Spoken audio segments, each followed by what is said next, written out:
Saudaraku yang dirahmati Allah, dalam kesibukan dunia yang tak pernah usai, dalam lelahnya tubuh yang setiap hari berjuang, ada satu momen di malam hari yang sering kita lalaikan. Momen ketika Allah turun ke langit dunia, membuka pintu ampunan, mengundang hambanya untuk bermunajat. Itulah waktu sholat malam.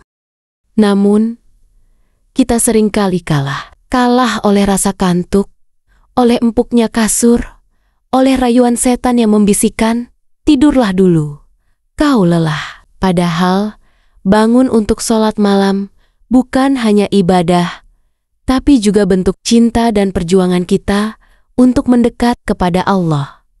Karena itu, paksakanlah bangun untuk sholat malam, walau berat, walau hanya 2 rakaat. Pertama, sholat malam adalah ciri orang bertakwa. Sholat malam bukan hanya untuk para ulama atau orang yang sudah alim, tapi Allah menyebut orang-orang bertakwa adalah mereka yang sedikit tidur di waktu malam dan memohon ampun di waktu sahur. Allah berfirman, mereka sedikit sekali tidur di waktu malam, dan di akhir-akhir malam mereka memohon ampun kepada Allah. Surah Az-Zariyat ayat 17-18.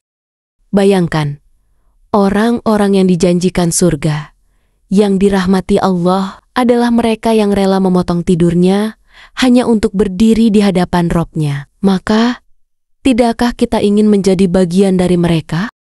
Kedua, waktu mustajab untuk berdoa. Sholat malam adalah waktu mustajab untuk memanjatkan doa. Rasulullah bersabda, Rob kita tabaraka wa ta'ala turun ke langit dunia setiap malam ketika tersisa sepertiga malam terakhir. Lalu dia berfirman, siapa yang berdoa kepadaku, maka aku akan kabulkan. Siapa yang meminta kepadaku, maka aku akan beri. Siapa yang memohon ampun kepadaku, maka aku akan ampuni. Hadis riwayat Bukhari dan Muslim.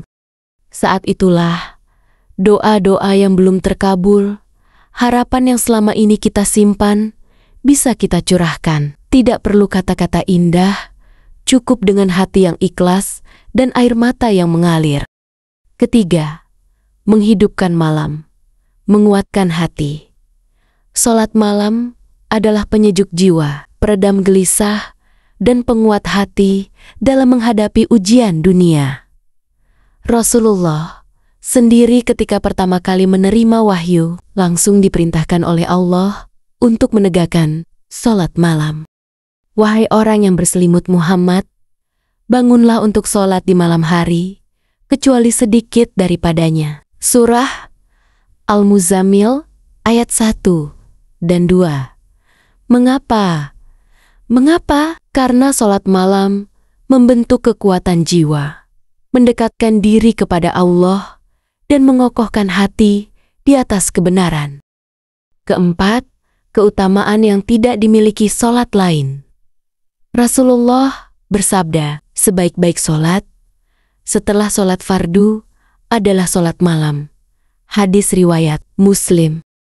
Keutamaan sholat malam sangat tinggi. Ia menjadi penghapus dosa, mendatangkan ketenangan, dan pemberat timbangan amal di akhirat. Bayangkan, 1 rakaat sholat malam bisa lebih berat di timbangan amal daripada ibadah siang yang panjang. Karena itu, meskipun berat, tetap paksakan. Mulailah sedikit demi sedikit. Kelima, tips memaksakan bangun untuk sholat malam, agar kita bisa lebih mudah bangun sholat malam. Cobalah beberapa tips berikut. Tidur lebih awal. Hindari begadang tanpa manfaat. Niatkan dalam hati. Sebelum tidur, niatkan untuk bangun sholat malam. Niat yang kuat akan menggerakkan tubuh.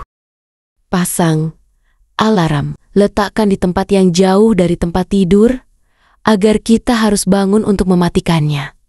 Minta dibangunkan. Jika tinggal bersama keluarga, mintalah bantuan untuk dibangunkan. Mulailah dengan 2 rakaat. Jangan paksakan langsung banyak. Konsisten lebih utama daripada kuantitas. Saudaraku, Allah sangat mencintai hambanya yang mau berjuang untuk mendekat kepadanya. Meskipun berat, paksakanlah bangun untuk sholat malam. Karena dalam sujud di malam hari, terdapat rahasia kebahagiaan, ketenangan, dan terkabulnya doa. Mulailah malam ini, walau hanya dengan 2 rakaat. Jangan tunggu waktu luang. Jangan tunggu semangat. Karena waktu terbaik adalah sekarang. Semoga Allah menguatkan kita untuk menjadi hamba yang senang beribadah di saat orang lain tidur. Dan semoga setiap tetes air mata di malam hari menjadi saksi bahwa kita adalah hamba yang mencintai Robnya.